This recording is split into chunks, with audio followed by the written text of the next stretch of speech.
e essa é uma discussão também muito bonita que se faz ainda hoje na história. Por exemplo, François Hartog tem vários textos que voltam aos gregos, que voltam aos viajantes de Homero, para pensar justamente essa relação entre a identidade e a alteridade. De que forma o homem traduz a alteridade. E a alteridade é sempre apreendida através daquilo que se conhece, através da comparação, através, enfim, de um esforço de se decodificar o novo por critérios, conceitos, categorias que já estão colocadas. E esse exercício é um exercício que vai levar o Todorov, por exemplo, a concluir que Colombo não conheceu os índios. Não conheceu os índios, porque tudo que ele viu nos índios foram coisas que estavam na sua cabeça, no seu olhar para o mundo e não nos índios em si. Mas seria possível de uma outra forma? Naquele momento, não. Então, são textos muito ricos que vão mostrando a maneira pela qual se construíram os primeiros discursos sobre a América. Discursos que vinham carregados desse imaginário fantasioso em que havia monstros, em que havia também eldorados, em que havia extremos de ameaça e de felicidade que se projetavam sobre uma terra até então vazia de representações. Vazia de representações, obviamente, que aos olhos dos europeus. As populações aqui nativas representavam fartamente, sofisticadamente esse ambiente, esse território. Mas para os europeus, aquele território era radicalmente novo e precisava ser preenchido, inclusive do ponto de vista da cartografia. Há estudos interessantes sobre os mapas que se fizeram da América e aquilo que se fazia constar nesses mapas. O que havia nesses interiores ainda não alcançados pelos desbravadores, né? A imaginação entrava em cena, então, para povoar esse território de personagens fantásticas. E essa literatura é uma literatura fascinante, abundante, são crônicas, são relatos que se produzem à exaustão no Vice-Reino de Nova Espanha, nos Andes, na América Portuguesa. São relatos, então, ricos em esforço de decodificação, de mapeamento, mas com um olhar que tem uma forte âncora na fantasia, na imaginação, nessas expectativas que há muito a Europa projetava para fora, para um lugar ainda desconhecido. As Índias Orientais e agora transportando isso para um vasto novo mundo que era um prato cheio para alojar essas projeções. Esse cenário começa a mudar no século XVIII.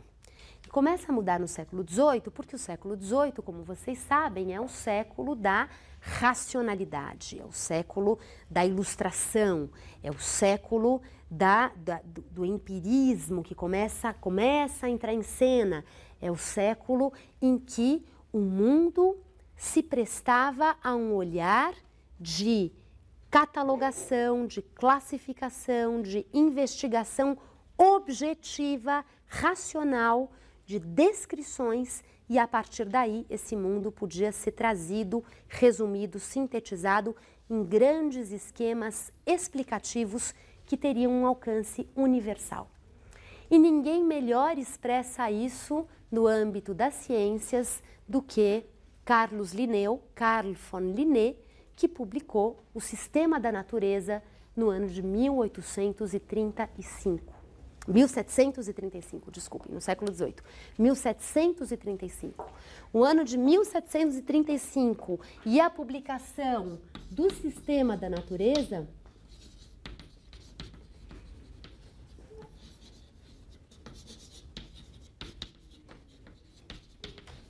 de Linneu é um momento fundante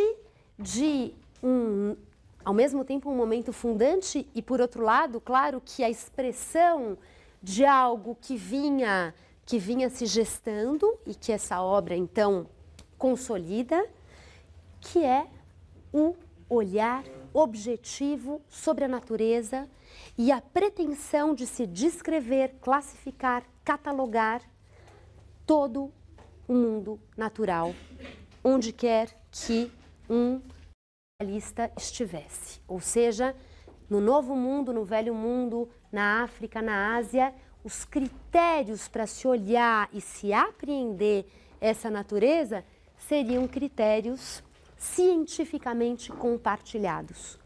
A ciência como uma matriz única, uma matriz que uniformizava a maneira de se perceber essa natureza.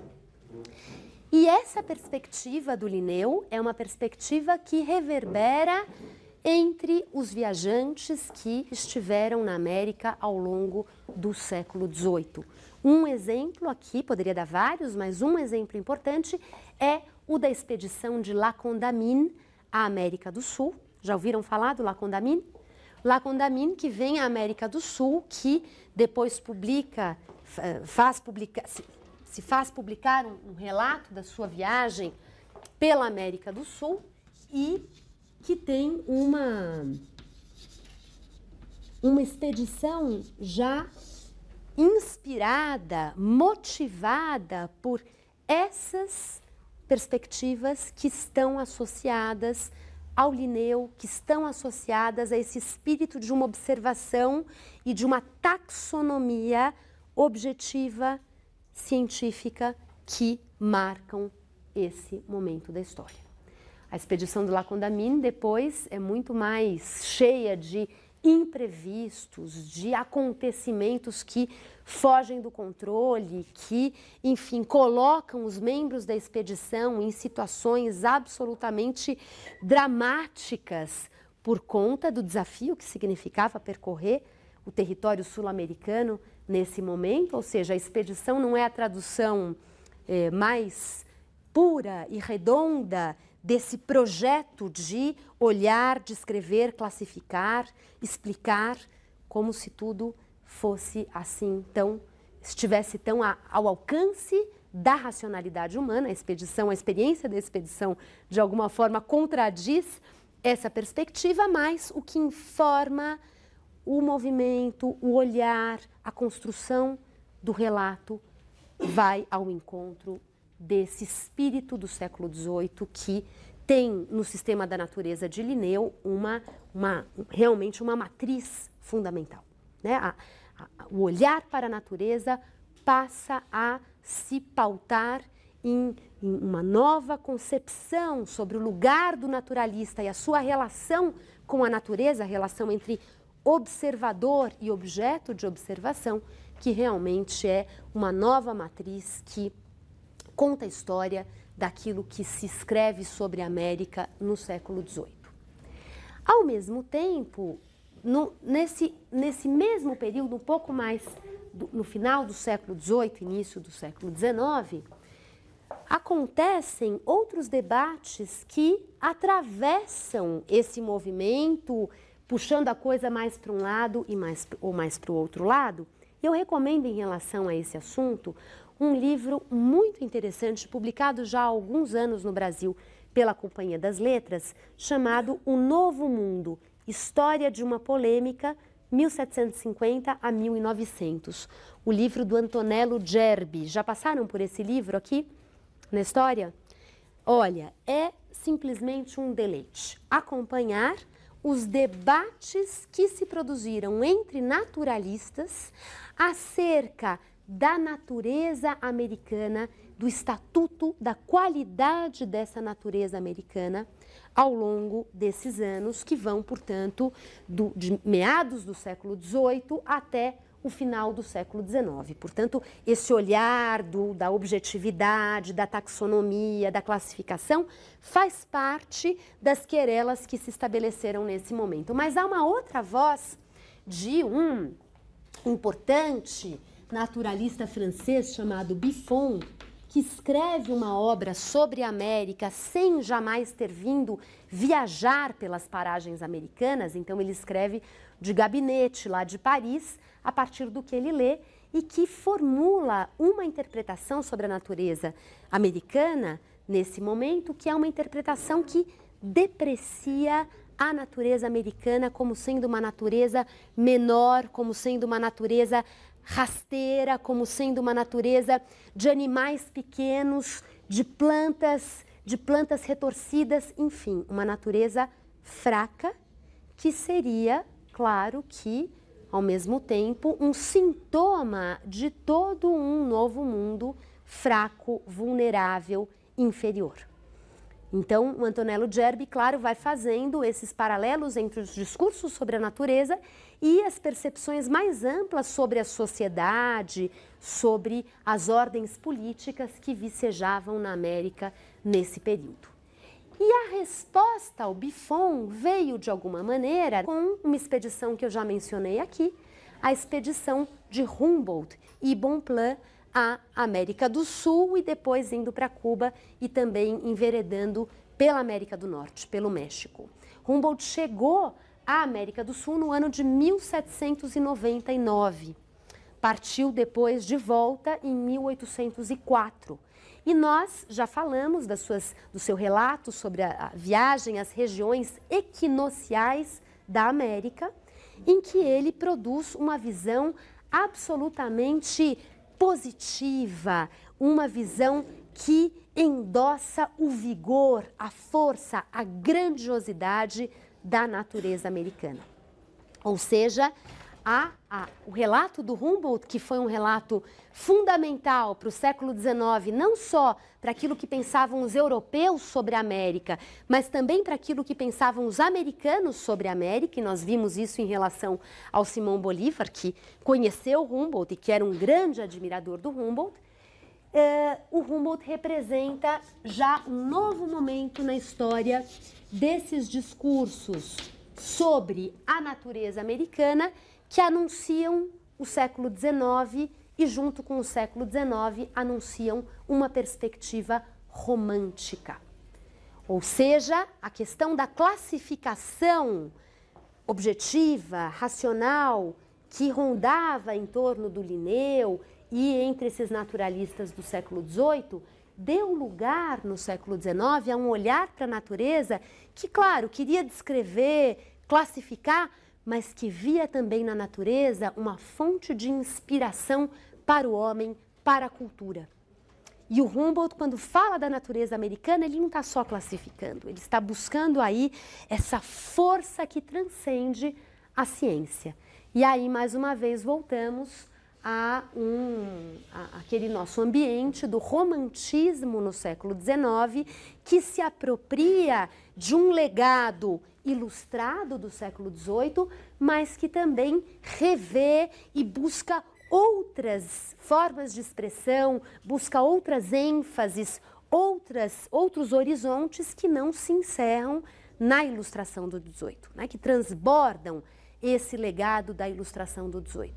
Então, em relação à América Latina, o século XIX, aqui é o nosso ponto de chegada agora, o século XIX é um século em que os olhares dos viajantes e dos naturalistas para a natureza são olhares que se contagiam também dessa perspectiva romântica que tem em Humboldt uma dimensão fundamental. Muito bem, então, isso para fazer um breve recorrido, como diriam os espanhóis, por esses discursos americanos, esses discursos europeus sobre a América durante o período colonial até o século XIX. De que forma isso chega para os americanos, de que forma isso vai sendo absorvido, introjetado e, ao mesmo tempo, reelaborado pelos americanos. Isso é também uma discussão amplíssima. Eu quero aqui chamar a atenção para 3 rápidas entradas, tá? 3, que são só sugestões de reflexão que eu não vou desenvolver aqui hoje detidamente, para que a gente consiga chegar depois ao Martí e ao Rodin. Mas quero sugerir 3 entradas. A primeira delas, lembrar que, apesar do Humboldt, e apesar do Humboldt ter sido uma referência importante para Simão Bolívar, para Andrés Bello e para muitos que pensaram a América no século XIX, os olhares depreciativos que falavam dessa coisa imponderável, descontrolada, um pouco escapando à lógica, que é algo que vem desde o século XVI, desde aquela coisa toda estudada pelo Sérgio Buarque de Holanda, estudada pelo Todorov, depois que reaparece de algumas maneiras com o Buffon, por exemplo, que é descrito pelo Antonello Gerbi. Essa visão é uma visão que acompanha os olhares sobre a América ao longo dos tempos. E acompanham os olhares sobre a América em relação à natureza e, ao mesmo tempo, transbordando esse olhar sobre a natureza para o campo do social, do cultural, do político, do econômico. A gente poderia recuperar exemplos dessas projeções que reforçam uma determinada percepção sobre essa América que escapa à racionalidade, uma América de uma natureza ameaçadora, desconhecida, exótica. Poderíamos recuperar isso em relatos atuais que saem na imprensa internacional, que estão na literatura, que estão em todas as partes. Eu quero chamar a atenção para um autor que escreveu um romance sobre que se passa na América do Sul, um romance publicado no início do século XX, Joseph Conrad, que é conhecido de vocês porque ele escreve sobre a África, ele escreve O Coração das Trevas, e o Conrad é um prato cheio para esse debate feito pelo Said no Cultura e Imperialismo. Conrad foi um sujeito que viajou pelo mundo, que viajou como marinheiro, que esteve no Golfo do México, esteve, portanto, na América Latina e que tinha esse interesse em descrever e apreender o mundo para difundir isso, né? Criar representações sobre outras regiões do mundo. E o Edward Said vai naturalmente falar do Conrad, porque O Coração das Trevas é um romance que se presta muito a essa discussão sobre a literatura e as questões do imperialismo. Em relação à América Latina, América do Sul mais especificamente, ele escreveu um romance chamado Nostromo,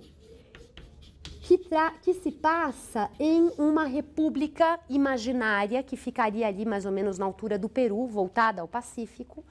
E esse romance Nostromo conta a história de personagens que vivem nessa república imaginária que o Conrad imagina, mas que ele situa na América do Sul. E lá acontecem todos os tipos de desmandos, de violência, de arbitrariedade, enfim, de uma natureza rude e, ao mesmo tempo, de homens rudes que vivem nesse ambiente em relações marcadas realmente quase que pela impossibilidade da civilização, né? A forma como as coisas... Existe o capitalismo, existe a ganância pelo dinheiro, existe um certo desenvolvimento material, mas as relações que daí derivam são sempre relações muito nefastas. Então fica a sugestão nas férias, quem quiser, dá uma olhadinha nesse Conrad que escreve sobre a África e de repente tem um livro sobre a América do Sul, em que ele constrói uma imagem, uma projeção, eu vou chamar aqui para recuperar o título da aula, uma certa projeção imperial sobre essa América do Sul, né? Falando do centro, sobre esse lugar ainda desconhecido, ainda assustador, um lugar que gera desconfiança e que, no entanto, pode ser interessante para uma construção literária. Então, os elementos que o Conrad reúne aqui no Nostromo. Uma segunda chave que eu quero aqui rapidamente apresentar, para que vocês pensem sobre esse tema, é a chave da chamada Revue de Deux Mondes. Eu já falei dessa revista aqui, eu tenho artigos publicados sobre essa revista, fiz uma pesquisa sobre ela e a professora Maria Lígia Prado também fizemos esse trabalho juntas, quando tínhamos um projeto temático da FAPESP. E a Revue de Deux Mondes era uma revista muito prestigiada na França do século XIX. Muito prestigiada. O nome dela significa a Revista dos Dois Mundos. E o que eram os dois mundos? O mundo europeu era um mundo e o resto era o outro mundo. E a Revue de Deux Mondes pretendia realmente, quando ela foi criada no ano de 1829, ela pretendia aproximar a França desse outro mundo. Esse outro mundo longínquo, pobre, bárbaro. Por que aproximar a França desse outro mundo? Por várias razões. A primeira delas, por, claro, um desejo de mapear, conhecer e se colocar nesse outro mundo, tirar proveito disso, tanto em termos de investimentos econômicos, como também em termos de afirmar uma certa soberania francesa como referência para o mundo todo. Então, as ideias ilustradas francesas foram muito divulgadas pela Revue de Deux Mondes para que servissem realmente de matriz para as jovens repúblicas na América Latina. Isso era dito com todas as letras, né? A França lutando pela sua hegemonia. Não é que todo mundo escolhia a França como modelo e ponto final. Claro, havia esse movimento de admiração pela França, mas também havia um investimento grande da França para conquistar esse lugar. E a Revue de Deux Mondes é um exemplo disso. Por outro lado, claro que escrever sobre esse outro mundo no século XIX era objeto de interesse do grande público. Era algo que fazia parte do espírito de curiosidade, da inquietação que movia muitos europeus nesse século XIX. A literatura de viagem era escrita para o grande público. Muita gente se interessava em conhecer o que são os grandes rios da Amazônia, né? Qual é a nascente do Nilo na África, né? E aí temos o Richard Burton. É uma literatura que realmente prospera no século XIX porque havia, como diz a Mary Louise Pratt no texto, no livro que vocês leram para hoje, ela diz isso não no capítulo que vocês leram, numa outra parte do livro. Essa Europa do século XIX é uma Europa que nutre uma consciência planetária. Uma consciência planetária. Ou seja, é uma Europa que quer conhecer o globo terrestre, mapear, localizar, ter informações sobre a natureza, sobre os hábitos, sobre a cultura, sobre os rios, as montanhas. Esse território precisa ser todo visitado, explorado, tanto por aventura e pura inquietação, como também por projetos políticos e projetos econômicos. As coisas caminhavam juntas. E a Revue de Deux Mondes, para chegar onde eu quero chegar, foi uma revista que realmente fomentou muito dessa consciência planetária, fazendo circular na Europa e também no outro mundo informações sobre os rincões do globo terrestre. Na América Latina se lia a Revue de Deux Mondes. Então, os nossos homens de letras se informavam muitas vezes sobre o seu próprio país através da revue.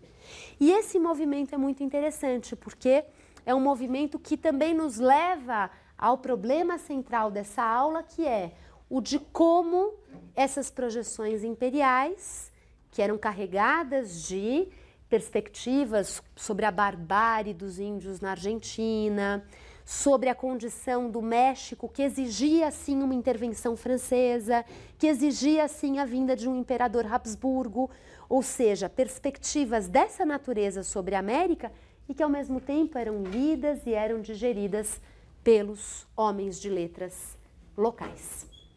E o texto da Mary Louise Pratt nos leva a essa discussão. A questão é o que eles faziam com isso. Essa relação é muito tensa e muito criativa, né? Por um lado, são coisas que ficam e que são absorvidas. Por outro lado, elas também provocam reações, reelaborações, críticas, discordâncias.